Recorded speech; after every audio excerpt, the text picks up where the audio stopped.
네, 국민의힘 소속 정치인들이 릴레이 대권 도전에 나서고 있지만 잠재적 대권 주자로 거론되어온 이분은 차기 대선 출마 가능성에 다시 한번 선을 그었습니다. 여기도 이름이 없죠? 예, 누가 이렇게 손사래를 쳤을까요? 영상 준비되어 있습니다. 만나보시죠. 차기 대선에는 안 나가신다는 그런 결정에는 변함이 없으신가요? 네, 여러 차례 말씀드렸습니다.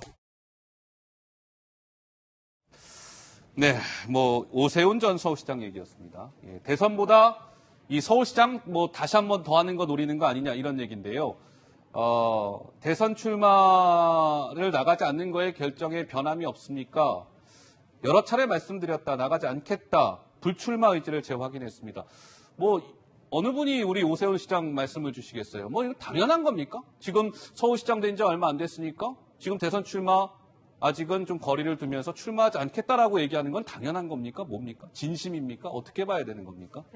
그러니까 저는 당연한 이야기라고 봅니다. 예. 그리고 또 오세훈 이야기다. 시장이 예. 이런 생각을 또 해서도 안 된다는 생각이 들어요. 왜냐하면 이 지난 4구 재보궐선거의 승리는 어떤 면에서 보면 오세훈 시장 개인의 어떤 역량보다는 국민들의 어떤 현 정부에 대한 반대 이런 어떤 결집도가 있었고, 사실 오세훈 시장의 정책 생명은 예전에 스스로가 서울시장을 사퇴한 이후에 거의 극적으로 회생한 거 아니겠습니까? 예. 또 국민의힘에 이렇게 몰아준 것은 이제 국민의힘에 뭔가 좀 결과물을 보여달라는 국민적 요구가 있을 겁니다.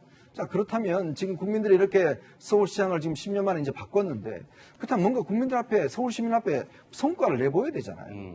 그래야지만이 국민들이 그래도 이게 능력이 있구나라는 것에 대한 인정을 하는 것, 그건 굉장히 중요한 임무를 맡고 있는 거죠. 즉, 오세훈 시장이 하기에 따라서 국민의힘이 국민들한테 얼마나 많은 탄탄한 지지를 받느냐, 결정적인 그 갈림길에 있어요. 자, 그런데 이제 좀 국내 상황이 좋아지니까 이제 또 다른 거를 생각한다?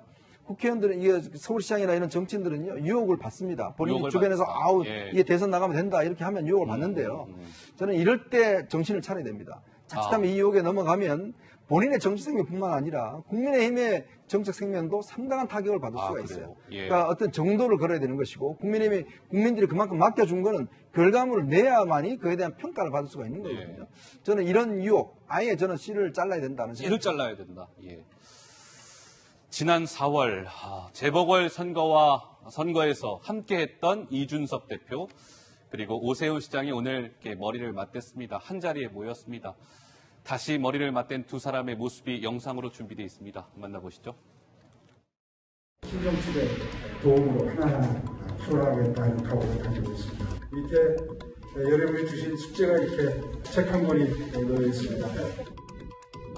오세훈 시장의 성공이 대선을 위한 첫 번째 단추다 이렇게 생각하고요. 초반에 열세를 딛고 당원들의 어쨌든 지지와 어쨌든 지원으로 서울시장에 당선되셨기 때문에 당과의 소통을 어느 역대 지방자치단체장보다 강하게 추진하실 생각입니다. 네, 이준석 대표가 그러고 보니까 이번 서울시장 오세훈 시장 서울시장 선거에서 이준석 대표가 오세훈 시장을 도왔었죠? 맞나요? 예. 그렇죠. 그랬던 두 사람이 오늘 다시 만난 겁니다. 그래서 관심이었습니다. 이런 얘기가 오갔습니다.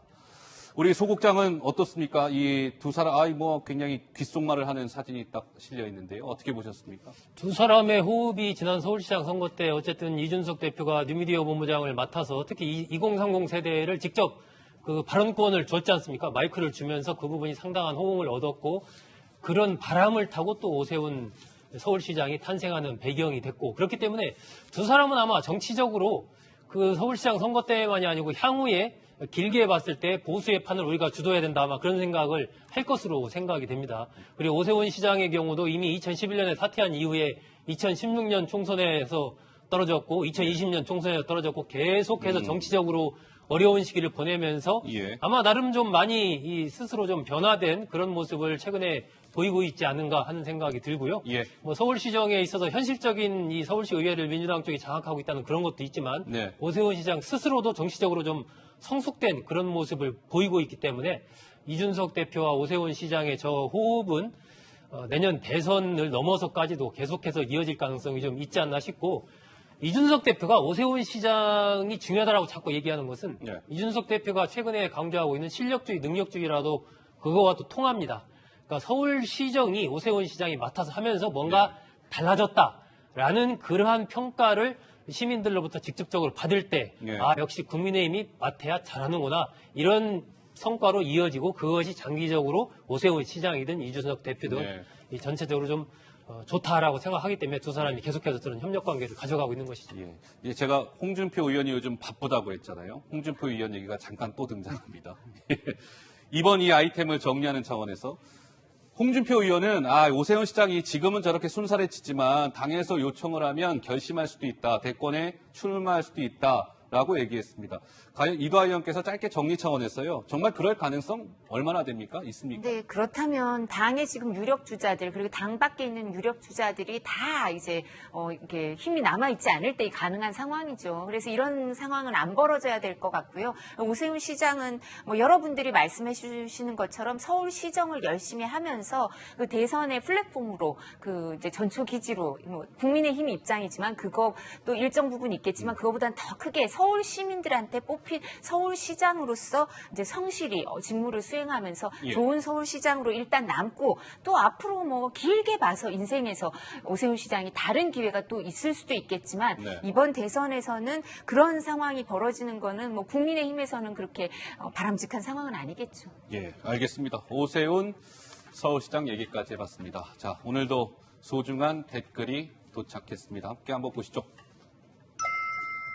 장모가 구속이면 윤석열 씨 그간 수사 잘못한 것 책임져야죠. 오늘 장모가 법정 구속된 것에 대한 윤석열 총장을 좀 비판하는 내용의 댓글이었습니다. 다음 댓글 볼까요? 이젠 결혼하려면 장모나 장인 모두 조사하고 결혼해야 되는 걸까? 정말 이건 아니다. 그러니까 장모와는 윤석열 총장과는 좀 별개 아닙니까? 윤석열 전 총장 편에서 좀 댓글을 남겨주셨습니다. 보시죠. 조국에 분노했던 사람들 윤석열한테는 왜 조용하노? 이런 댓글도 있었고요. 또 있나요? 예. 윤석열은 장모의 문제고 이재명은 본인의 문제네. 그럼 어느 게 더 큰 문제일까요? 라는 댓글. 마지막. 홍준표 씨 언행 좀 신중하게 진중하게 하세요. 정권 교체하는데 누가 되지 않게요. 라는 댓글까지 도착했습니다.